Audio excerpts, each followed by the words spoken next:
आपने तो कश्मीरी पंडितों के ऊपर जुल्म करवा के और उसके बाद कश्मीरी पंडितों के ऊपर फिल्म बनाने का काम किया। भारतीय जनता पार्टी नहीं, अब इसका नाम होना चाहिए भारत जलाओ पार्टी। 8 साल बंटाढार, भारतीय जनता पार्टी ने इस देश को बंटाढार करने का काम किया है। नरेंद्र मोदी जी को इस्तीफा देना चाहिए, क्योंकि आज देश की जनता पेट्रोल की महंगाई से परेशान है, डीजल की महंगाई से परेशान है, रसोई गैस से परेशानी से। 8 साल बंटाढार, भारतीय जनता पार्टी ने इस देश को बंटाढार करने का काम किया है। आपने देखा होगा दिल्ली में कई दंगे हुए, आपने देखा होगा पूरे देश में जिस तरह से सांप्रदायिक दंगों में पूरा देश आग उगल रहा है। हिंदू मुसलमान के नाम पे देश में जिस तरह से नैरेटिव के जरिए इस देश के लोकतंत्र का खात्मा किया जा रहा है, यह कहीं ना कहीं भारतीय जनता पार्टी पूरी तरह जिम्मेदार है। आप बताइए, जिस देश के प्रधानमंत्री दूसरे देशों में जाके कह सकते हैं कि हमारे देश के यहाँ पे हिंदी भाषा के बच्चे बोलते हैं, आखिर बताइए क्या उस देश के प्रधानमंत्री देश के गरीब बच्चों को, देश के कुनबे को, किसी भी छात्रों को, युवाओं को, अगर देश में मुस्लिमों को प्रताड़ित किया जाता है तो क्या देश के प्रधानमंत्री का शब्द कोई निकलता है? आप बताइए, आप पत्रकारिता करते हैं, बताइए, आप बताइए। भारत सेकुलर राष्ट्र है। आजाद भारत के बाद 1947 के बाद इस देश में ऐसा नहीं था कि केवल हिंदू रहेगा।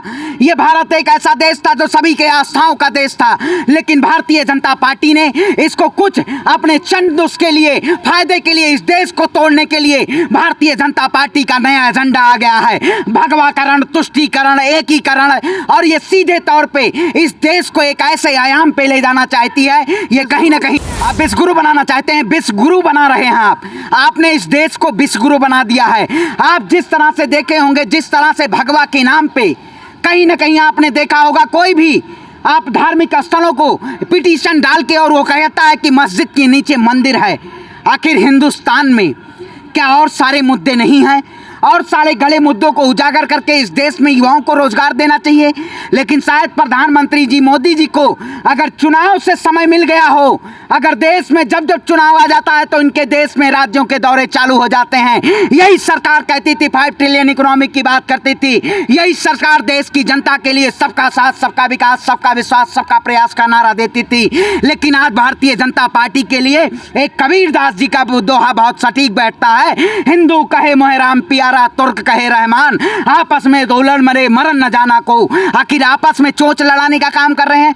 आज कौन लोग वो हैं? आज ऐसे ऐसे डिबेट में बैठे हुए प्रवक्ता हैं भारतीय जनता पार्टी, जो शायद देश को बचाने के लिए उनको बात करनी चाहिए, देश में महंगाई के मुद्दों को बात करनी चाहिए, लेकिन किसी मजहब को, किसी धर्म को, किसी को आहत पहुंचाने के लिए उनके खिलाफ एक अभद्र टिप्पणी की जाती है। और भारतीय जनता पार्टी के शासनकाल में उनके खिलाफ कार्रवाई भी होती है तो उनको जेल की सलाखों के पीछे नहीं डाला जाता है। लेकिन आज देश का एक युवा अगर इस देश की सरकार से, अगर इस देश की जमहूरियत से अगर वो ये पूछ ले कि आप ट्वीट करके पूछ ले कि आखिर हमारे देश के प्रधानमंत्री महंगाई पे क्यों सवाल नहीं करते, सांप्रदायिक मुद्दों पे क्यों सवाल नहीं करते, वो अपनी जुबान को क्यों नहीं बोलते हैं, तो उनके ऊपर यूपी और एनएसए लगा दिया जाता है। मैं देश के प्रधानमंत्री से चुनौती देता हूँ, इस देश को आग में जलने से बचाइए, वरना गद्दी को छोड़ दीजिए। देश के प्रधानमंत्री आप युवाओं को रोजगार दीजिए, वरना कुर्सी छोड़िए। अब देश की जनता आपसे त्राहिमाम कर रही है। डंगा बजा, आपने देखा होगा सोने की लंका में तो बहुत बड़ा डंगा बजा।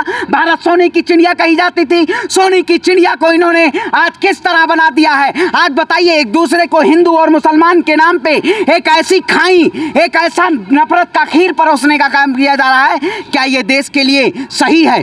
आप बताइए। नफरत आने वाली नस्लें बर्बाद कर देती हैं। ये ऐसे नफरती लोग हैं जो इस देश में नफरत फैला के ये कहीं ना कहीं अपने सत्ता के लिए और अपने राजनीतिक फायदे के लिए ये कहीं ना कहीं इस देश को आग में झोंकना चाहते हैं। बताइए, अगर जब डिवाइड हुआ था 1947 के पहले, आखिर उस वक्त जो मुसलमान भाई पाकिस्तान जाना चाहते थे और जिनको हिंदुस्तान प्यारा था, वो हिंदुस्तान आए। आखिर आप इस देश को क्यों दोबारा धर्म युद्ध कराना चाहते हैं? इस देश में नफरत क्यों फैलाना चाहते हैं? आखिर ये लोग क्या चाहते हैं? ये सावरकर को मानने वाले लोग हैं, गोलवरकर को मानने वाले लोग हैं, हेडगवार को मानने वाले लोग हैं। आखिर माफीनामा भेजने वाला अंग्रेजों के लिए वीर कैसे हो सकता है? अब आप देखिए, आप ऐसे बताएंगे, गोदी मीडिया की प्रवृत्ति में न आइए। कुछ अंधभक्तों को लगता है कि इतिहास शायद व्हाट्सएप यूनिवर्सिटी के जरिए और फेसबुक यूनिवर्सिटी के जरिए और फिल्मों के जरिए उनको दिखाया जाता है, लेकिन मैं इतिहास को इतिहास के तर्ज पे पढ़ता हूँ। इन्होंने, आप बताइए, हीरो बनाने की तैयारी, इन्होंने तो कश्मीरी पंडितों के ऊपर जुल्म करवा के और उसके बाद कश्मीरी पंडितों के ऊपर फिल्म बनाने का काम किया। क्या कश्मीरी पंडितों को पुनर्वास दिया गया? आज बताइए, आज कश्मीर में जाके देखिए, इन्होंने केवल सियासत की है। भारतीय जनता पार्टी नहीं, अब इसका नाम होना चाहिए भारत जलाओ पार्टी।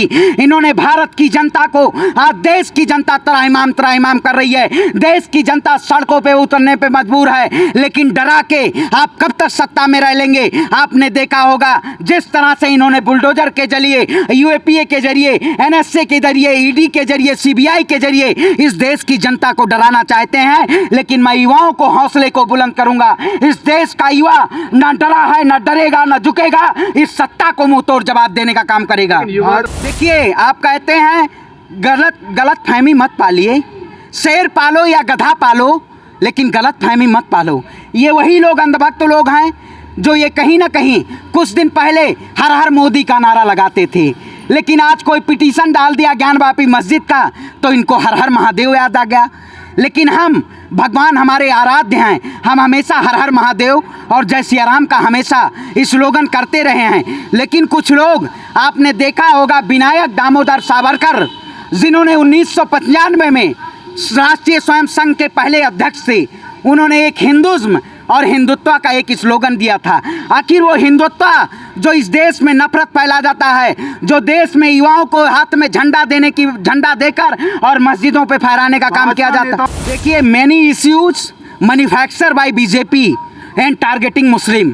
भारतीय जनता पार्टी के यहाँ एक ऐसा प्रोपोगेंडा, एक ऐसा माहौल तैयार किया जाता है, एक ऐसा सिलेबस तैयार किया जाता है कि जिसमें अगर सत्ता में केवल काबिज रहना है तो केवल मुसलमानों के खिलाफ जहर उगलने का काम करिए। कोई भी नेता आप बताइए, मुसलमानों की बजाय अंग्रेज़ों के बारे में कोई बोलता है? आखिर इस देश में औरंगजेब, बाबर, शाहजहां, अकबर, ये मुद्दे चाहिए आपको? स्ट्रीम मीडिया क्या दिखाना चाहती है कि इस देश में शिक्षा चाहिए, स्वास्थ्य चाहिए, रोजगार चाहिए, महंगाई की निजात कैसे होगी? लेकिन ये लोग इन सभी मुद्दों को शायद भुला के इस देश की जनता को एक ऐसे खाई में भेजना चाहते हैं कि आप जलते रहिए, हम सियासत करते रहेंगे। ये लोग तो लाशों पे राजनीति करने वाले लोग हैं। ऐसे सत्ताधारियों को सत्ता से बेदखल करना चाहिए। नरेंद्र मोदी जी को इस्तीफा देना चाहिए, क्योंकि आज देश की जनता पेट्रोल की महंगाई से परेशान है, डीजल की महंगाई से परेशान है, रसोई गैस से परेशानी से। यही प्रधानमंत्री कहते थे कि अब हमारी माताएं चूल्हा नहीं फूकेंगी, लेकिन आज गैस सिलेंडर इतना महंगा हो चुका है कि माताएं चूल्हा फूंक रही हैं और देश के युवाओं को ज्ञानवापी मस्जिद, कुतुब मीनार और उसके बाद जमा मस्जिद, ऐसे मुद्दों पे भटका के और विभिन्न मुद्दों को दबाया जा रहा है। लेकिन अब न डरे हैं, न दबे हैं, न झुकेंगे। इस सरकार को हुंकार भर। देखिए, आप बताइए, देश के प्रधानमंत्री जो हमारा है, पूरा हिंदुस्तान हमारा है, हमारे लिए हिंदू मुस्लिम सब भाई भाई हैं। वही कहावत है भारतीय जनता पार्टी को, विनाश काले विपरीत बुद्धि, रघुपति राघव राजा राम, पति तपामन सीताराम, ईश्वर अल्लाह तेरे नाम। आप जैसे पत्रकारों को सद्बुद्धि भी दे हे भगवान, क्योंकि आप पत्रकारिता को दिखा रहे हैं, आपको सलाम करता हूँ।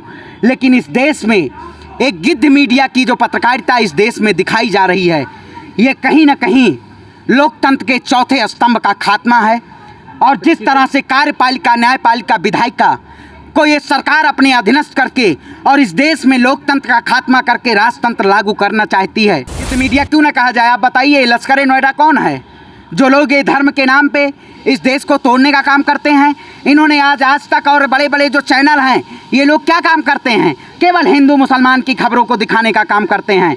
अब देश में हिंदू मुसलमान की बात नहीं, अब देश के विकास की बात होगी, क्योंकि इन्होंने 8 साल में विनाश करने का काम किया है। और ऐसी विनाशकारी, अहंकारी सरकार को जब तक सत्ता से बेदखल नहीं करेंगे, हम अपनी गर्दन को भी कटवाने के लिए हमेशा तैयार हैं। लेकिन भारतीय जनता पार्टी के जुल्म नहीं सहेंगे। ये कितनी भी आपको अभी कहे नहीं, 8 साल में किया बंटाढार, बंटाधार करने का काम किया, कौन सा बेमिसाल किया, कौन सा डंका बजाने का काम किया? मंदिर बनाया गया। आप बताइए, राम हमारे पहले थे, राम त्रेता युग में आए हैं क्या? भारतीय जनता पार्टी राम को लेके आई है? हमारे